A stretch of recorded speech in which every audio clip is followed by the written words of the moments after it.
Selamat siang, Assalamualaikum warahmatullahi wabarakatuh. Salam sejahtera untuk kita semua. Kita akan mulai sesi-sesi di Manufacturing Digital Hub yang diadakan di Manufacturing Indonesia. Event akbar, event besar, the biggest manufacturing expo ya di Indonesia. Ya, saya Funky Christian, Sekjen dari Aptiknas, bangga sekali karena bisa mendukung kegiatan Manufacturing Indonesia dan diberikan kesempatan untuk mengelola Manufacturing Digital Hub yang telah kami lakukan beberapa tahun belakangan ini. Nah, apa saja di dalam Manufacturing Digital Hub? Kita akan belajar banyak tentang teknologi IT terbaru, updated, yang bisa digunakan untuk tempat perusahaan Bapak Ibu sekalian. Jadi silakan, kita ada rangkaian seri dan buat teman-teman yang mungkin tidak bisa hadir, semua sesi kita rekam. Ya, kita rekam dengan menggunakan kamera. Ini sponsor juga nih. Namanya kamera PTZ30 dari MaxHub. Nah, jadi kualitas gambarnya nanti teman-teman bisa lihat juga. Kami akan publikasikan workshop ini di YouTube DPP Aptiknas dan Indo B2B.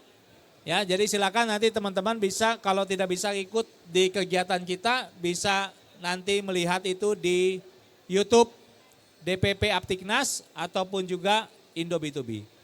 Nah, di Manufacturing Digital Hub kami mengundang anggota-anggota kami untuk bisa berbagi, sharing tentang banyak hal, khususnya solusi-solusi di bidang IT untuk perusahaan Bapak Ibu sekalian. Nah, kesempatan pertama ini kita akan mendengarkan sharing tentang hal yang menarik. Ya, 30 menit ke depan kita akan mendengarkan sharing tentang backup sistem untuk mencegah ransomware. Nah, ini mungkin banyak yang belum tahu ransomware apa, tapi udah mengalami, tahu-tahu komputernya hang, nggak bisa diakses, semua datanya dikunci. Ya, itu kemungkinan besar terkena ransomware. Dan ini jadi salah satu yang sering muncul di pabrik-pabrik, banyak datanya kena kunci. Padahal katanya sudah pasang antivirus Pak, kok tetap kagak bisa, tetap problem gitu ya. Nah, ini nanti kita akan bahas bersama dengan narasumber kita, Pak Fajar Dwi Putra, selaku produk spesialis dari PT 521 Teknologi Indonesia, yang akan berbagi tentang backup sistem untuk mencegah ransomware di perusahaan Bapak Ibu sekalian. Silakan untuk yang mau bergabung bisa langsung menempati tempat duduk yang disediakan. Kita berikan kesempatan kepada Pak Fajar untuk bisa menyampaikan materinya buat kita semua. Silakan Pak Fajar. Ya, terima kasih Pak Pangki sebelumnya. Selamat siang semuanya. Assalamualaikum warahmatullahi wabarakatuh. Perkenalkan, saya Fajar dari PT 521 Teknologi Indonesia, yang mana dalam kesempatan kali ini kita di Manufacturing Indonesia Series ya, dalam rangka workshop Manufaktur Digital Hub. Yang tema yang akan saya bawakan dalam kesempatan kali ini yaitu backup system cegah ransomware. Nah, dari judul kata sebenarnya saya udah separate tuh, ada dua gitu. Jadi backup system cegah ransomware. Nah, jadi ada backupnya sistem, bukan backup data ya. Kemudian yang berikutnya ada kata cegah gitu. Jadi bukan menghilangkan ya, karena ransomware nggak mungkin dihilangkan. Jadi kita hanya bisa mencegah tersebut. Kemudian yang berikutnya masuk ke situ, apa sih sebenarnya ransomware itu gitu. Nah, kalau kita lihat, mungkin Bapak Ibu sekalian yang pernah mengalami gitu ya, laptopnya yang tadi Pak Pangki bilang tiba-tiba mau buka data file sesuatu kekunci, atau mungkin yang tadinya kita punya file Excel, tiba-tiba di belakangnya ekstensinya bukan Excel lagi tapi berubah gitu. Jadi apa gitu namanya ABC atau XYZ seperti itu.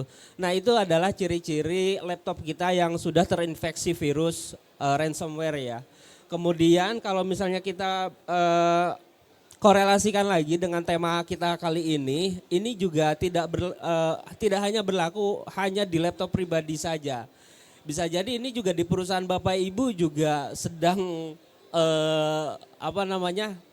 cyber attack di luar sana atau hacker-hacker di luar sana juga mencoba menyusupi sistem jaringan di perusahaan Bapak Ibu sekalian yang kemudian mereka nanti tentunya akan menanamkan virus ransomware tersebut di salah satu device atau laptop atau komputer yang ada di perusahaan Bapak Ibu sekalian. Nah, seperti itu. Nah, kalau saya tarik ke belakang, modus daripada virus ransomware ini tentu salah satunya adalah untuk menebus ya. Sehingga nanti Bapak Ibu sekalian misalnya terkena virus ransomware, apa yang diinginkan oleh si attacker ini atau yang menanamkan virus ini tentunya mereka ingin ketika kita ingin mengembalikan data kita, ya maka kita harus membayar uang atau dalam bentuk uang digital seperti itu. Nah, saya akan tarik lagi ke belakang sebelumnya. Jadi ransomware kalau kita lihat itu asal usulnya ternyata ini terjadi sudah di beberapa tahun yang lalu gitu ya. Bahkan ini di tahun 1989 ada seseorang yang membuat virus ini yang mana ini menjadi modus awal gitu ya. Sehingga ransomware ini berkembang pesat sesuai dengan revolusi digital yang terjadi saat ini gitu. Nah, ini adalah salah satu sorry Pak, saya geser ya. Ini adalah salah satu contoh kasus awal itu di tahun 1989. Jadi ada seseorang yang menanamkan virus itu di disket ya, di disket yang kemudian di dalamnya itu dikasih informasi bahwa disket tersebut isinya adalah informasi mengenai virus AIDS gitu. Dan ini disebarluaskan pada saat konferensi kesehatan WHO atau dunia ya pada saat itu. Dan targetnya adalah orang-orang yang mengikuti konferensi tersebut gitu.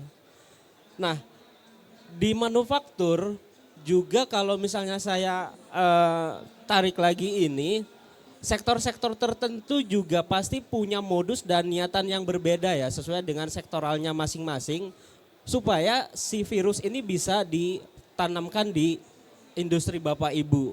Walaupun misalnya sektoralnya berbeda gitu. Nah kemudian yang berikutnya, bahkan yang kita kaget bahwa yang pertama kali membuat virus ransomware ini adalah seorang dokter lulusan Harvard gitu. Yang dia bahkan bukan seorang IT. Jadi sebenarnya dia adalah seorang biologis gitu ya. Yang memang punya niatan khusus untuk orang-orang yang ada di konferensi tersebut bisa disusupi gitu di komputernya masing-masing. Karena zaman dulu kan belum banyak orang yang bisa punya PC gitu ya, personal komputer. Nah,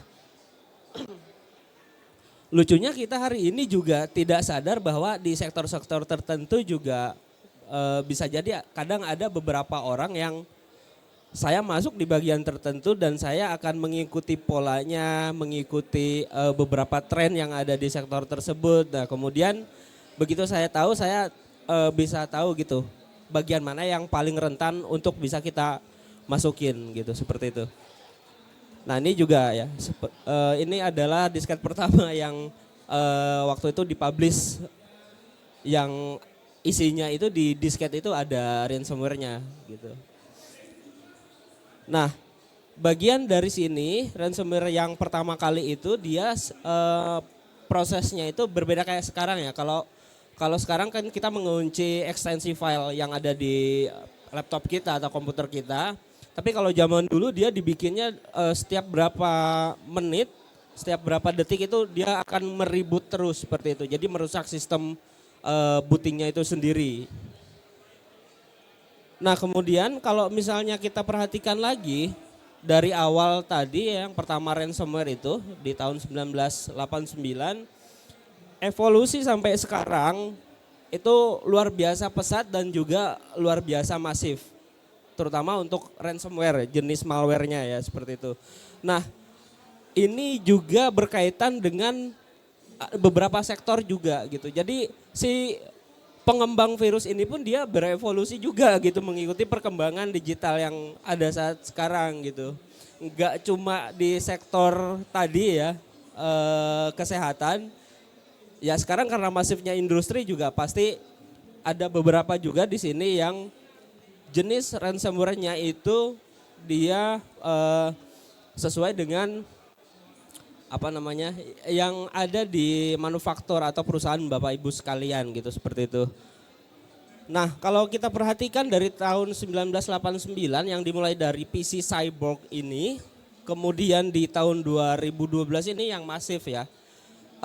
Ada Reveton, kemudian ada CryptoLocker, apalagi sekarang ada kripto gitu ya. Dan kemudian ada CryptoVault, TextScript dan sebagainya. Ini evolusi ransomware ini juga lumayan berkembang gitu, mengikuti gitu. Jadi khususnya kita yang bergerak di dunia digital, kemudian pesatnya manufaktur yang berkaitan dengan bisa diintegrasikan dengan hal-hal yang berbau digital juga ini menjadi sebuah kerentanan ya, khususnya untuk di bidang produksi seperti itu. Nah, ini data sebenarnya dari tahun lalu yang di beberapa kuartal ini khususnya ini khusus terkait dengan Indonesia seperti itu. Sektor-sektor yang terkena atau menjadi sasaran empuk bagi ransomware gitu seperti itu. Salah satunya yang paling besar ini ada di sektor manufaktur. Nah, hacker ini mereka pinter gitu, mereka tahu sektor mana nih yang paling rentan terhadap sebuah produksi dari manufaktur atau pabrik tersebut.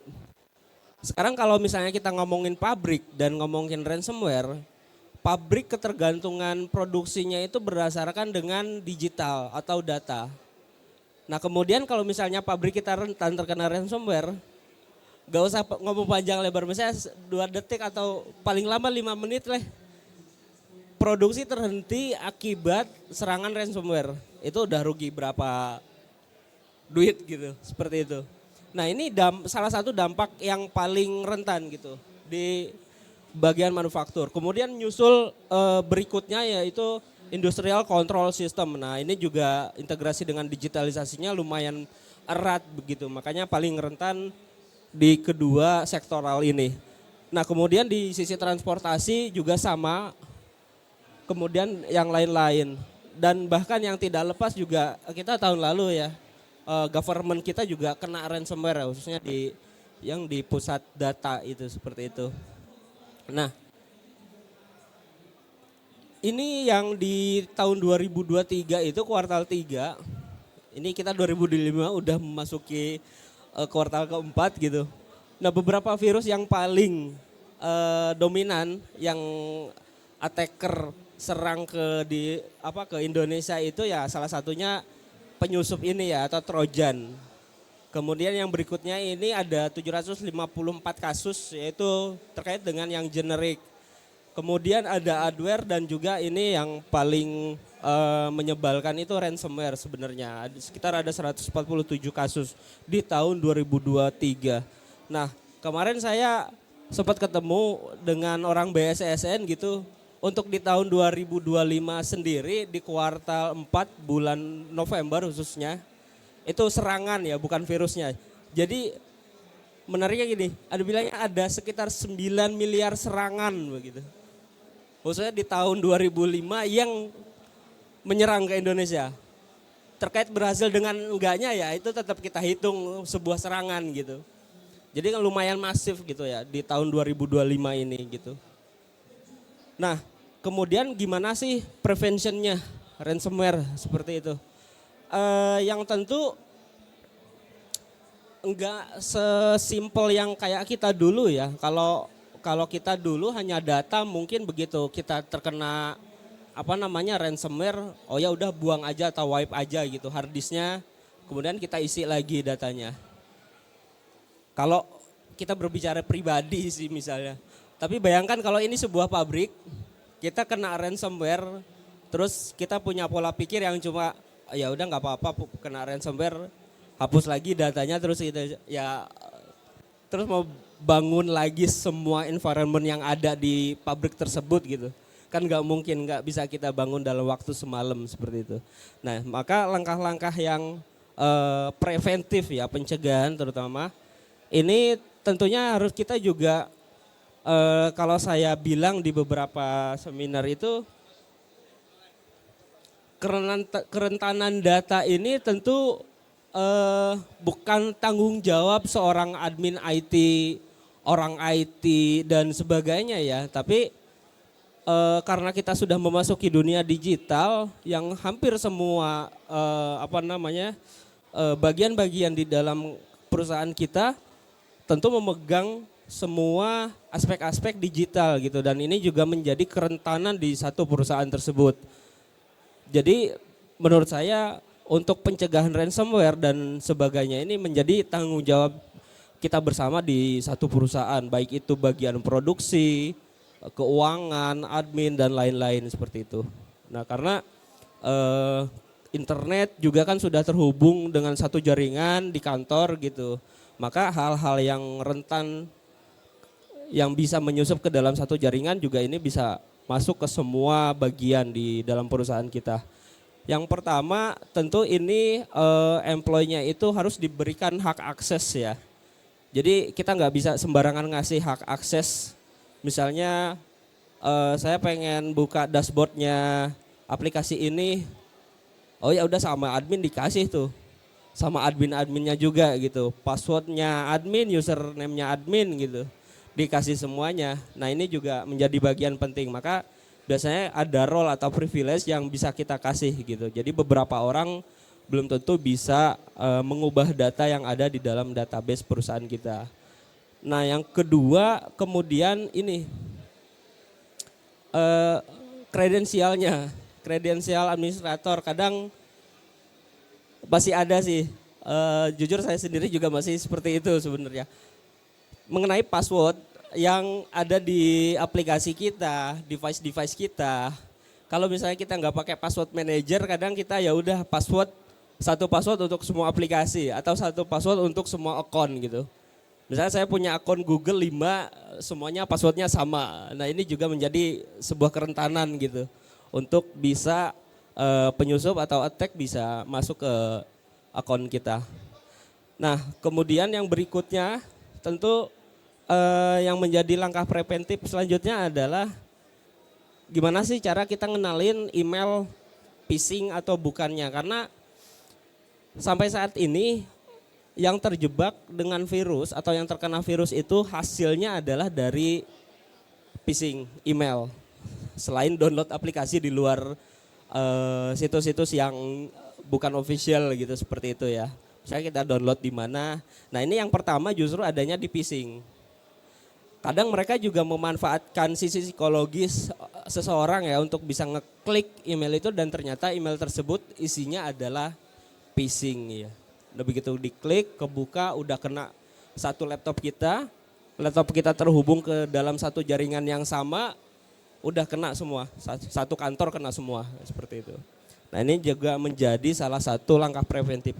Dan kemudian selanjutnya pasti karena saya tadi ngomongin jaringan, pembagian segmentasi jaringan juga menjadi sangat penting. Misalnya bagian admin segmentasi jaringannya kita bisa kredensialnya dan selainnya juga kita blockade ya. Bisa dengan menggunakan firewall atau apa segala macam. Kemudian berikutnya langkah praktis ini juga sangat penting ya. Karena sekali lagi saya bilang bahwa ransomware ini nggak bisa kita hilangin, tapi cuma bisa kita cegah gitu. Cegahnya dengan cara apa ya? Yang tadi saya bilang dengan yang selanjutnya ini. Nah ini juga termasuk ya, seperti yang saya bilang tadi ada kita udah edukasi ini misalnya ke orang-orang di kantor kita. Kredensialnya atau passwordnya dibikin unik. Kemudian berikutnya user role-nya kita segmentasikan. antara admin, kemudian yang cuma bisa baca doang gitu seperti itu. Nah kemudian yang selanjutnya juga tadi udah saya bilang segmentasi jaringan di kantor biar kalaupun cuma satu divisi yang kena, divisi yang lain aman. Kemudian apalagi tadi udah passwordnya dibikin unik seperti itu. Nah berikut yang satu, kalau misalnya kita semua udah lakukan ini, tapi kalau nggak ada backup percuma. Jadi ngapain kita ngomongin keamanan, bikin admin password yang unik, apa segala macam, tapi kita nggak backup data gitu, bocor-bocor juga gitu. Bocornya bukan karena di sisi kita merasa bahwa oh ya udah karena kita udah melakukan hal-hal yang preventatif tadi, ya kita lupa atau bahkan nggak diingat sama sekali untuk membackup data gitu. Nah maka langkah yang paling terakhir, yang paling mutakhir yaitu adalah dengan cara membackup data. Membackup data juga ada dua di sini saya kategorikan. Kalau backup dengan backup ya, backup itu adalah ini metode untuk menyalin dokumen. Jadi saya punya dokumen dari handphone saya pindahkan ke handphone sisi lainnya. Nah itu backup data sebenarnya gitu. Sesimpel itu, tapi gimana sih kalau misalnya backup sistem?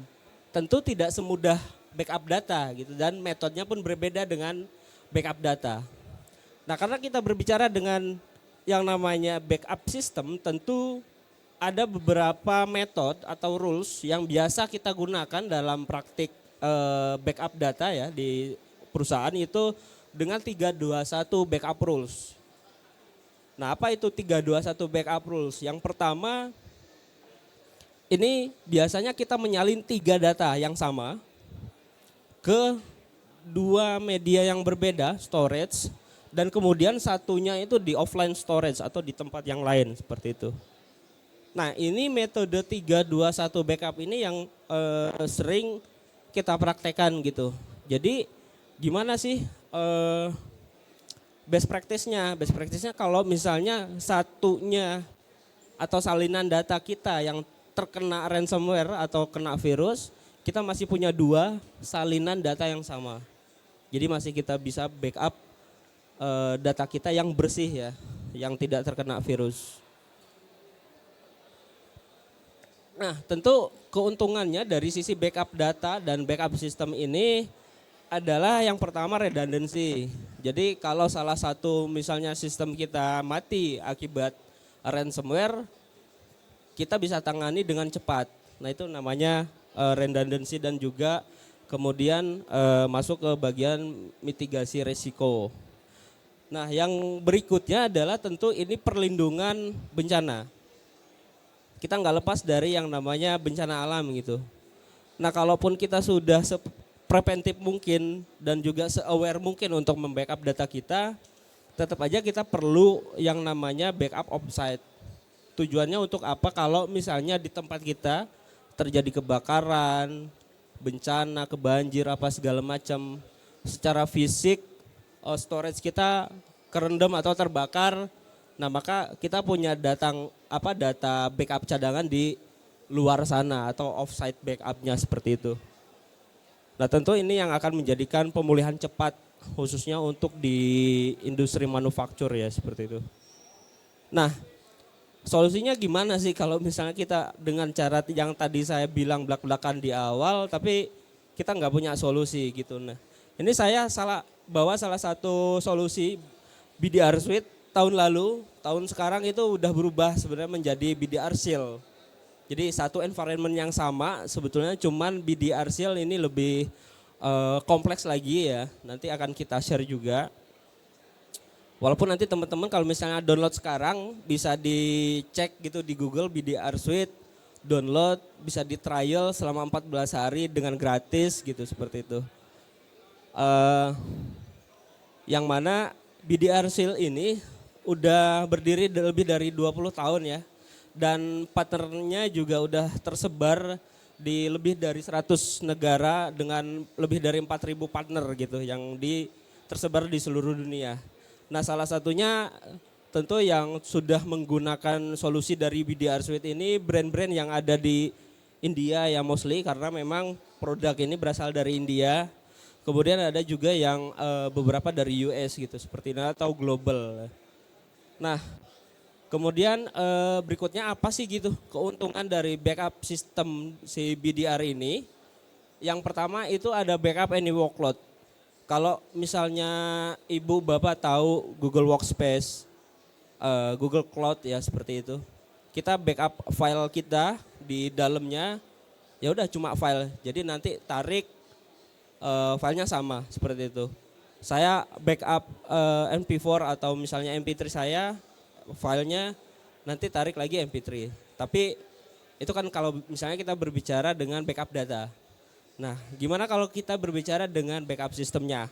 Nah, seperti yang saya bilang di sini ada backup any workload itu. Yang pertama tentu sudah disupport untuk semua server dan endpointnya ya. Jadi nggak cuma satu OS yang bisa di backup atau melakukan backup di BDR Suite ini. Tentunya ini kalau saya bilang ini komplit. Jadi ada di sisi Linux, kemudian untuk Mac, Windows dan juga ada NAS. Jadi hampir semua environment ini bisa kita backup gitu di BDR Suite dalam satu kesatuan. Nah, kemudian yang berikutnya database dan juga aplikasi. Ini yang nggak luput menjadi bagian atau objek yang bisa kita backup juga di dalam BDR Suite ini. Nah, salah satunya mungkin yang lebih familiar itu ada 6 ya di sini. Saya share itu ada Exchange, kemudian juga ada SharePoint, MySQL, kemudian ada Oracle, Postgre, dan juga SQL Server. Nah, database ini yang penting yang ada di dalam perusahaan kita juga ini bisa kita backup. Selain tadi ya yang server dan endpointnya. Nah, kemudian yang berikutnya juga ada VM-nya. Jadi hampir semua workload nih. Ada VM dan juga ada cloud.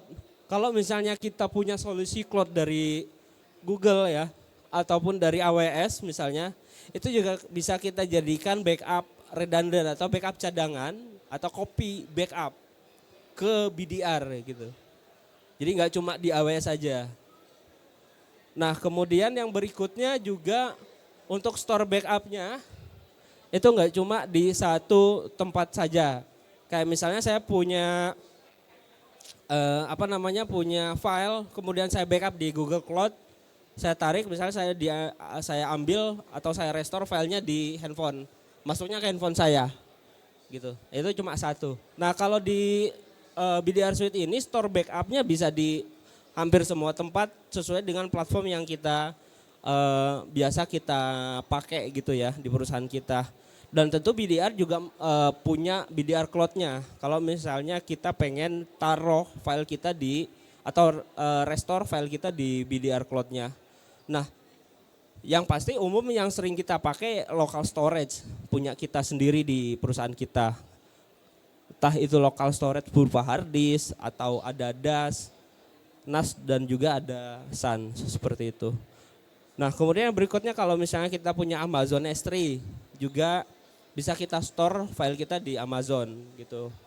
Kemudian ada Google Cloud juga. Jadi saling terintegrasi antara penyimpanan lokal dan juga penyimpanan cloud seperti itu. Jadi sangat fleksibel sekali ya. Nah, fitur berikutnya yang ada di BDR Suite itu salah satunya adalah immutable backup. Apa sih immutable backup itu? Jadi bahasanya gini, yang di sebelah sini ada mutable backup yang mana di dalamnya ini misalnya ada beberapa tangan ya, kalau saya bilang ada beberapa tangan itu yang bisa memasukkan atau mengotak-atik data yang sudah kita backup di tempat itu, misalnya seperti itu.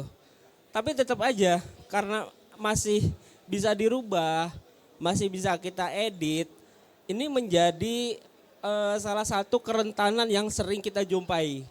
Salah satunya adalah human errornya. Nah, walaupun udah kita backup, kalau masih di otak-atik backupan filenya, tetap aja human error menjadi indikasi untuk bisa masuknya ya yang ini ransomware-nya, ada bugs-nya, dan bahkan mungkin kalau misalnya saya di karyawan di salah satu perusahaan, saya nggak suka, saya cabut, tapi saya masih punya punya akses ke perusahaan itu ya, saya delete aja gitu. Tapi dengan adanya immutable backup, begitu kita backup filenya, itu udah nggak bisa diotak-atik lagi. Nah itu yang disebut dengan immutable backup. Ini ada di salah satu fitur yang ada di BDR Suite. Nah, gimana sih tampilannya gitu? Jangan-jangan susah lagi, jangan-jangan kompleks, jangan-jangan ribet. Kadang kita orang di Indonesia ini begitu pengen ada solusi tuh, jangan ribet-ribet lah gitu. Pengennya simple, begitu klik backup udah kelar gitu, pengen kita tarik lagi. Sebenarnya BDR Suite sesimpel itu, sesimpel yang kita bayangkan dan sesimpel yang saya bilang. Jadi udah taruh backup, dischedulekan backupnya, kita perlu kita tarik lagi, selesai. Gitu. Caranya gimana? Nah, caranya ada di sini. Bahkan untuk mendapatkan server atau endpoint tadi ya, itu kita cukup nanti masukin IP address-nya kalau di satu jaringan yang sama. Setelah itu nanti bakal kelihatan ini OS-nya apa. Di sini ada 2 OS yang sudah saya masukkan walaupun sama-sama Windows ya. Tapi yang saya bilang tadi di any workload-nya itu bisa Linux, bisa Mac, bahkan bisa NAS. Nah jadi untuk servernya atau endpoint-nya bisa dimasukin di sini. Cukup dimasukin kredensial dengan IP address, selesai, statusnya sudah aktif, maka di sini nanti akan ada schedule-nya sudah berjalan atau last connection time-nya di jam berapa dia nge-backup file tersebut gitu. Nah kemudian yang berikutnya, karena sesimpel itu maka di sini juga ada 3 pilihan untuk bisa kita backup file kita. Yang pertama tentu ada yang pakai manual agent-nya, kemudian ada yang pakai automatic agent, dan juga ada bulk agent installation. Jadi kalau misalnya kita punya banyak tempat, agentnya kita tarik semua, langsung kita taruh ini untuk bulk agent installation. Nah begitu sudah dimasukkan, udah dapet tadi yang pertama, baru kita masukkan filenya yang mana yang akan kita backup atau foldernya yang mana yang akan kita backup gitu. Jadi selain tadi ada OS yang satu OS atau satu disk misalnya yang mau kita backup, ini juga kita bisa pilih ya untuk efektivitas misalnya. Saya nggak mau semua file di backup, cukup yang vital aja ya bisa. Jadi file mana yang mau di backup ya udah yang itu yang kita backup. Nah kemudian kalau sudah nanti begini, ini tinggal dimasukin aja share pad-nya apa, kemudian display-nya kita mau kasih nama apa. Setelah itu kita save, kita bikin backup jobnya seperti itu. Kalau sudah nanti di sini ada beberapa pilihan ya.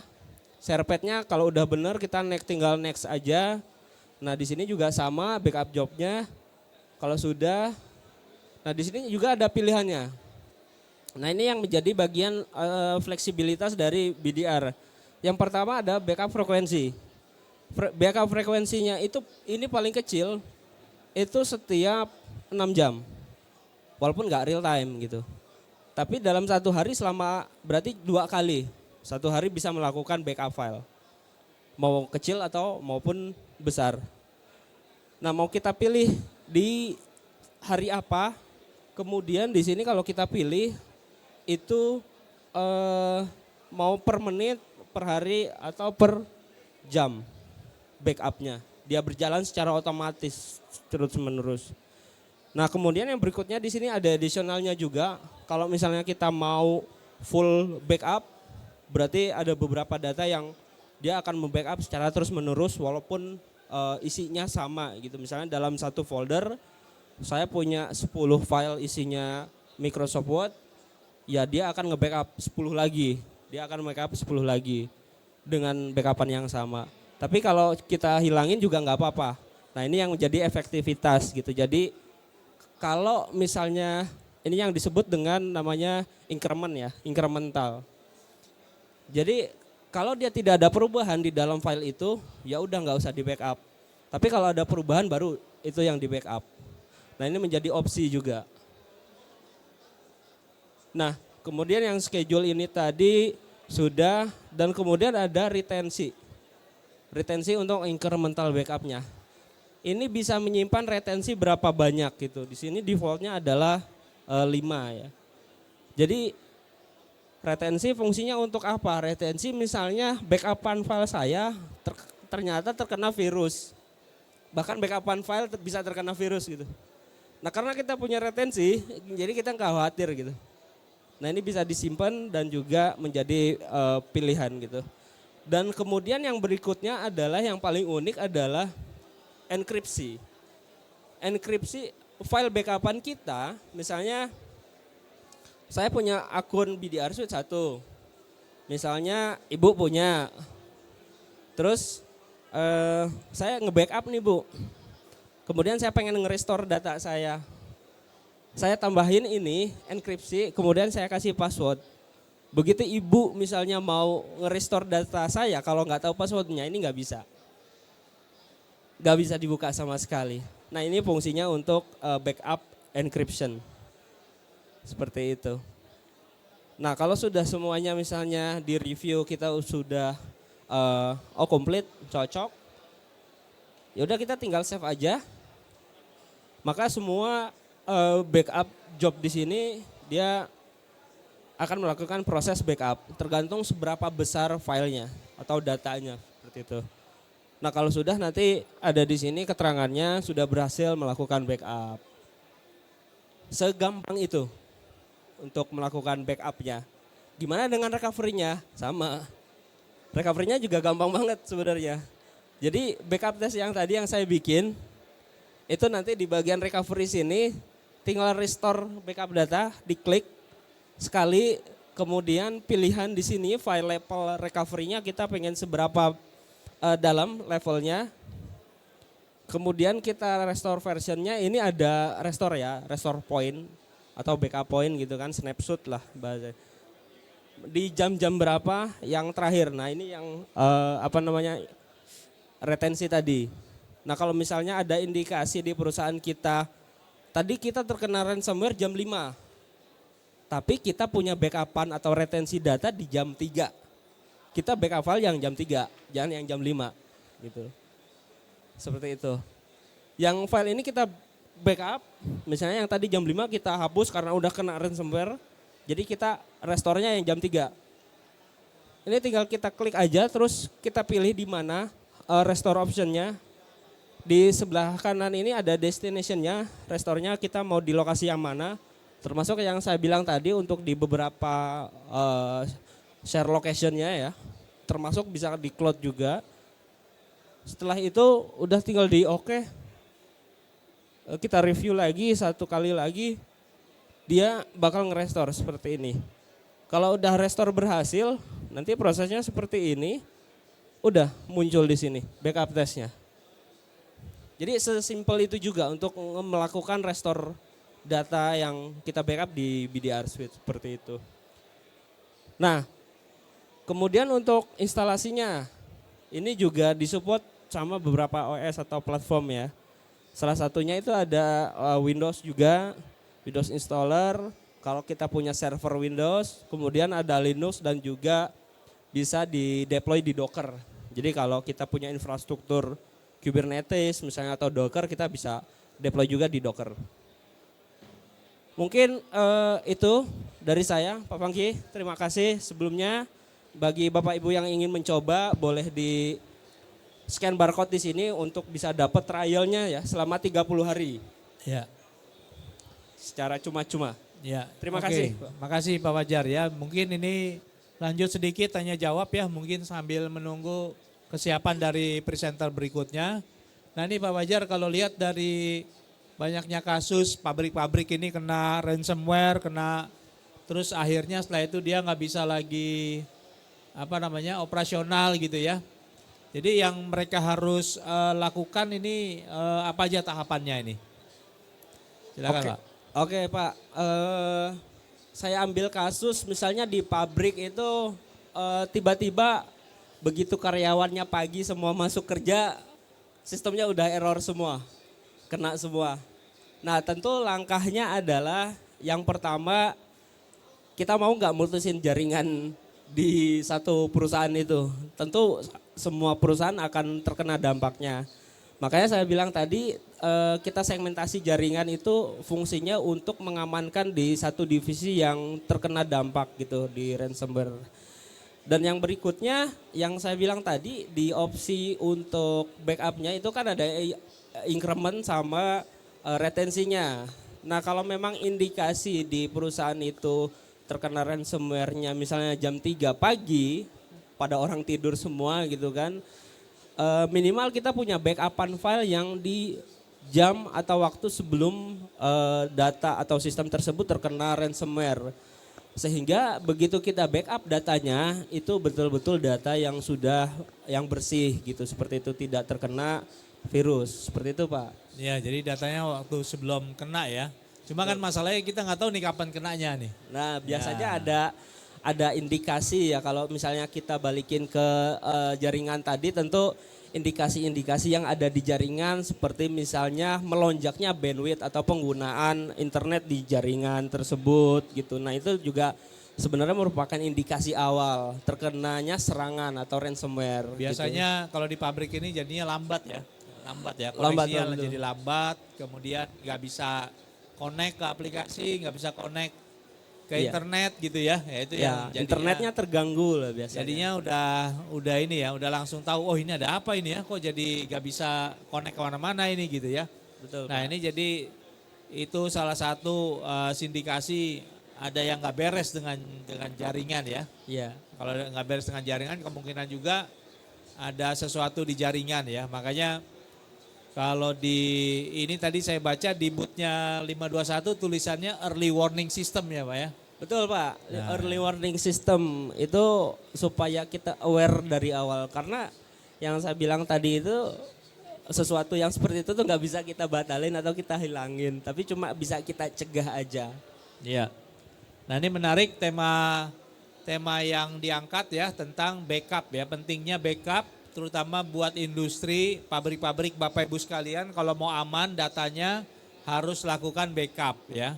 Nah biasanya kalau di pabrik-pabrik tuh mikir mahal nih Pak biayanya nih kalau buat backup gitu ya. Iya. Nah ini apakah BDR Shield ini mahal apa murah ini? Untuk BDR Seal sendiri ini kebetulan untuk skema license-nya ini perpetual. Jadi tergantung penggunaan.